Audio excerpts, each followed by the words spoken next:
నా జీవితంలో జరిగిన ఒక విషాదకరమైన ఘటన. కోవిడ్ దినాల్లో మా తల్లికి కోవిడ్ వచ్చింది. వెళ్ళి చూద్దామని అనుకున్నాను. అప్పట్లో ఈ ప్రయాణ సదుపాయాలు లేక వెళ్ళి చూడలేకపోయాను. ఆ తల్లి దగ్గరికి వెళ్దామని 9 నెలల పాటు కొన్ని పరిస్థితులను బట్టి కాలయాపన జరిగింది. ఒకరోజు అపోలో హాస్పిటల్కి తీసుకెళ్దామని ఆ తల్లిని తీసుకొని గ్రౌండ్ ఫ్లోర్కి వచ్చారు.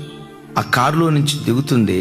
నన్ను చూడటంతో ఇట్లా 2 చేతులు జోడించి అది ఒక బేలగా ముఖం పెట్టింది. ఇప్పుడు నాకు అర్థమవుతుంది, ఆ ముఖం చూస్తే ఇదే నా చివరి చూపయ్యా, నేను ఇంకోసారి చూడలేనయ్యా అన్నట్లుగా నాకు ఇప్పుడు అనిపిస్తుంది.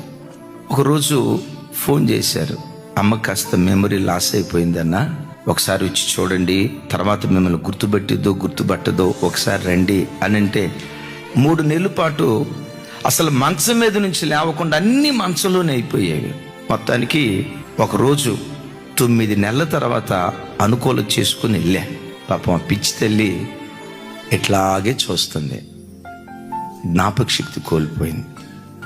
నేను చూసి, అమ్మా ప్రైజ్ లాడమ్మా అన్నా. అమ్మా నేను ఎవరినమ్మా అన్నా. చూశాంది, ఏమన్నయ్యా నువ్వెవరు నాకేం తెలుసయ్యా అంది. ఆ మాట అంటంతో అసలు నేను రాకుండా ఉంటే పోయేది కదా, గుండె ఎట్లా పెండబడినట్టు అయిపోయింది. ఈలోపు మా నాన్నగారు అక్కడే ఉండి, అయ్యగారిని గుర్తుపట్టమ్మా, ఒకసారి చూడు, ఎవరనుకుంటున్నావు, పాస్టర్ గారు కదా అన్నారు. చూసి, అమ్మా నేను ఎవరినమ్మా అన్నా. నువ్వు పాస్టర్ గారు వంట కదయ్యా, పాస్టర్ గారు వంట కదా అంది. ఇంకొంచెం బాధ అనిపించి, అమ్మా నేను పాస్టర్ గారిని కానీ నీకేమవుతానమ్మా అన్నా. నువ్వు నాకేమవుతావయ్యా, నాకేం కావంది. నాకు అప్పుడు అనిపించింది, ప్రభా ఈ తల్లి మీ దగ్గరికి వచ్చిన తర్వాత నేను వచ్చి నడితే బాగుండేదే.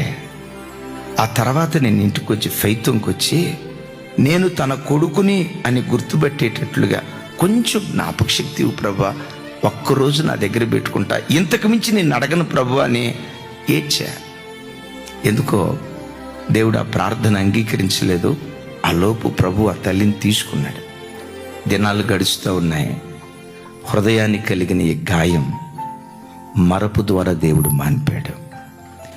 ఇది ఏ వ్యక్తి జీవితంలోనైనా హృదయానికి కలిగిన కొన్ని గాయాలు కాలం ద్వారా దేవుడు పరిష్కరించి అవి మరిచిపోయేటట్లుగా దేవుడు చేయకపోతే మనిషి పిచ్చోడైపోతాడు. మరలా చెప్తున్నా, దేవుడు మనిషికి ఇచ్చిన వరాల్లో మరపు, దేవుడిచ్చిన వరం